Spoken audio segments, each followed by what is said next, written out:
রাতের অন্ধকারে বিজেপির পতাকা খুলে ও ছিঁড়ে ফেলার অভিযোগ তৃণমূলের বিরুদ্ধে। ঘটনায় পুলিশে অভিযোগ দায়ের ও রাজ্য সড়ক অবরোধ করে বিক্ষোভে সামিল বিজেপি কর্মী সমর্থকেরা।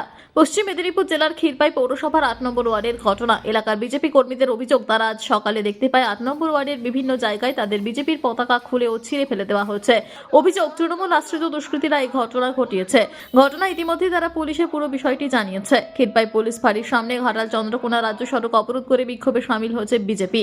যদিও পতাকা ছিঁড়ার ঘটনাটি অস্বীকার করেছে শাসক দল তৃণমূল। ক্ষীরপাই শহর তৃণমূল কংগ্রেসের সহসভাপতি তারক মণ্ডল বলেন, এলাকায় নিজেদের কোনো রকম সংগঠন নেই। রাতের অন্ধকারে নিজেরাই মদ্যপ অবস্থায় নিজেদেরই পতাকা ছিঁড়ে এলাকায় বিশৃঙ্খলা সৃষ্টি করার চেষ্টা করছে। যদি অন্যদিকে চন্দ্রকোনা বিধানসভার বিজেপি প্রার্থী সুকান্ত দুলুই বলেন, তৃণমূল কংগ্রেস চন্দ্রকোনায় ভয় পেয়েছে। ওরা গুন্ডা বদমাইশের দল, তাদের দিয়েই পতাকা ছেড়াচ্ছে, এদের কোনো লাভ হবে না। তৃণমূল কংগ্রেস চন্দ্রকোনা বিধানসভায় ভয় পেয়েছে, আর ওরা গুন্ডা বদমাস দুষ্কৃতীদের দল, তো তাই তাদেরকে দিয়ে রাতের অন্ধকারে পতাকা ছিঁড়াচ্ছে। এতে কোনো লাভ হবে না, কারণ চন্দ্রকোনা বিধানসভায় এবার ভারতীয় জনতা পার্টি জিতছে। তৃণমূল কংগ্রেসের গুন্ডা বাহিনীকে কীভাবে শায়েস্তা করতে হয় তার ব্যবস্থা আমরা করব। যেই ওয়ার্ডটি সম্পর্কে ওরা অভিযোগ করছে, আপনারা ওই ওয়ার্ডের ইতিহাস সম্বন্ধে জানবেন যে বিগত 2010 সাল থেকে আজ পর্যন্ত ওই ওয়ার্ডটা একবারও তৃণমূল ছাড়া অন্য কোনো বিরোধী দল জিততে পারেনি। ওই ওয়ার্ডে বিজেপির কোনো সংগঠন নেই। তারপরে দ্বিতীয়ত হচ্ছে, আমাদের দল শান্তি শৃঙ্খলা পরায়ণ দল।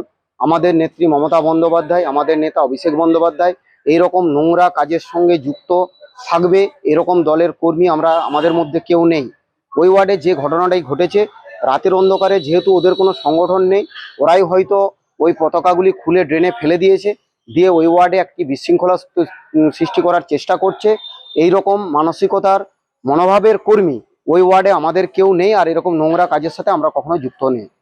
ওরা তো পথ অবরোধ করেছিল, এখন ওটা নির্বাচন কমিশনের আধিকারিক কিন্তু একটা লিখিত অভিযোগও করবে বলে। আপনারা জানেন যে এই মুহূর্তে নির্বাচন যেহেতু লাগু হয়ে গেছে, এটা পুরোটাই অন্যায়ভাবে ওরা পথ অবরোধ করেছে। অফিস টাইম, এই সময় পথ চলতি মানুষেরা প্রচণ্ডভাবে বিরক্তিভাব প্রকাশ করেছে। তো যাই হোক, ওরা যে পথ অবরোধ করেছে ওটা অন্যায়ভাবে করেছে, এটাকে আমরা কখনোই সমর্থন করি না।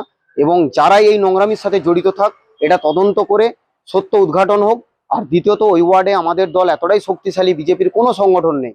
এরকম একটা বিভ্রান্ত ছড়িয়ে ওরা সাধারণ মানুষের মধ্যে একটা বিভ্রান্তি ছড়ানোর চেষ্টা করছে। বিজেপি যে অভিযোগ করছে তাহলে এটা সম্পূর্ণরূপে মিথ্যে। মিথ্যে। আমাদের দলের কেউ এইভাবে জড়িত নেই। ওই পতাকা ছাড়ার মতো নোংরামি কাজ, বিশেষ করে ৮ নম্বর ওয়ার্ড আমাদের শক্তিশালী ওয়ার্ড, ওই ওয়ার্ডে বিজেপির কোনো কর্মী নেই। যে 2-4টা কর্মী আছে, তারা এই সব রাতের অন্ধকারে মদ খেয়ে হয়তো নিজেরাই করেছে, করে ওয়ার্ডে একটা সহানুভূতি পাওয়ার চেষ্টা করছে।